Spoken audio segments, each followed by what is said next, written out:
Pope Francis, the religious head of 1.4 billion Catholics across the world, passed away at his residence on Easter Monday, April 21st. He was 88 and suffered from various age-related ailments and was hospitalized for over a month before his demise. Since 1415, all popes except one have died in office, and that's Benedict XVI. Pope Francis's predecessor, who assumed the papacy in 2005, retired in 2013, citing a lack of strength of mind and body.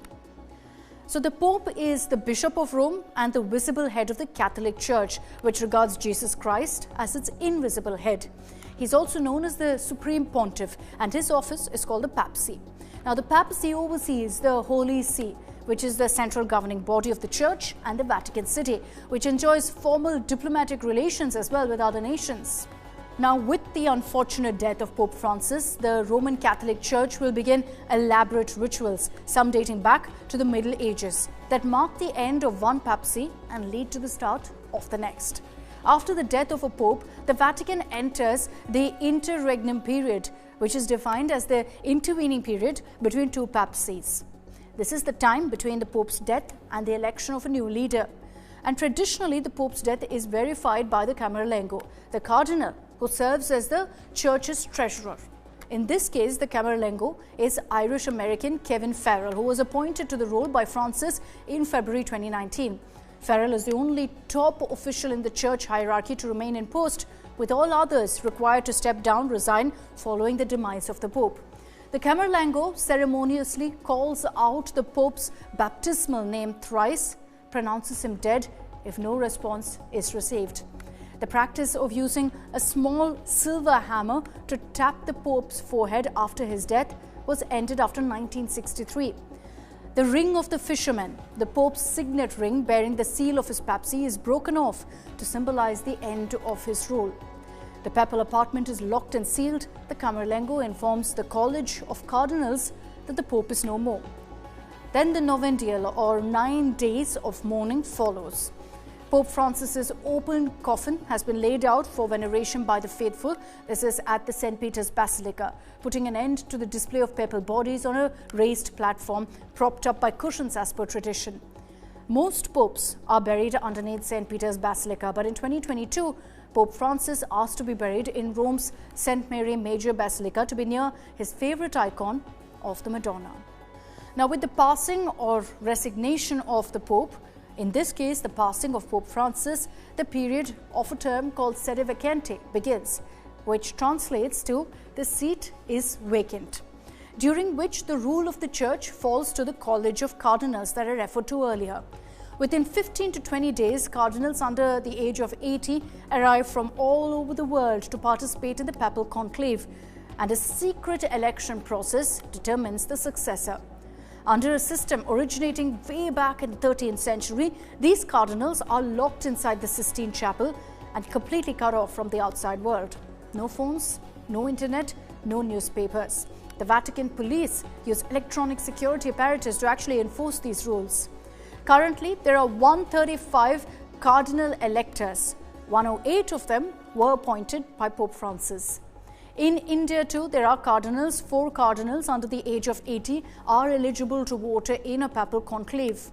Now, the cardinals who are in the Sistine Chapel in the Vatican vote in several rounds until a single candidate enjoys a 2/3 majority.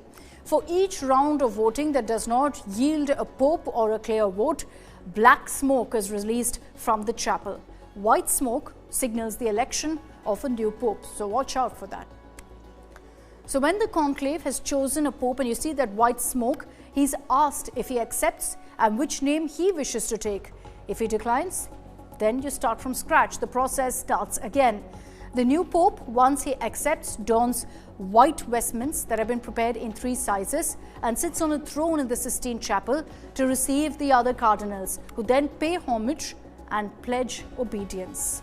The senior-most cardinal steps onto the central balcony of St. Peter's Basilica to announce to the crowds in the square the term Habemus Papam, which translates to "we have a pope." So that's the announcement, the 2 words that will be used to say that yes, there's a new pope who's been chosen.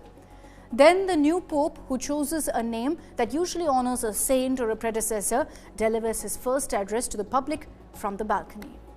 As speculation mounts, several prominent cardinals have emerged as frontrunners to succeed Pope Francis. Cardinal Luis Antonio from Philippines is currently a favorite.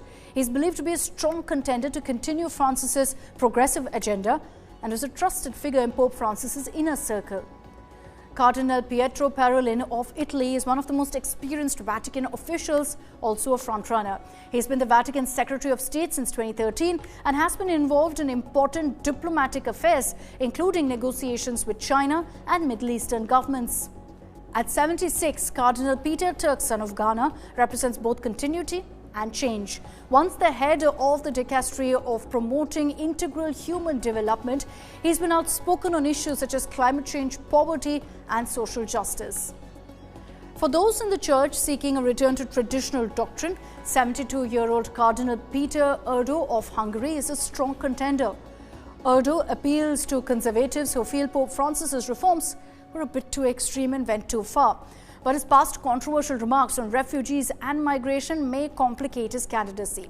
Then there's Cardinal Angelo Scola of Italy, who remains a long-standing papal contender. A former Archbishop of Milan and runner-up in the 2013 conclave that elected Pope Francis, Scola is seen as a theological heavyweight and a traditionalist. His advanced age may count against him, but his experience and scholarship still appeal to certain factions within the church. And very soon, a formal announcement will be made on who of the list of cardinals that I mentioned will be chosen as the next pope.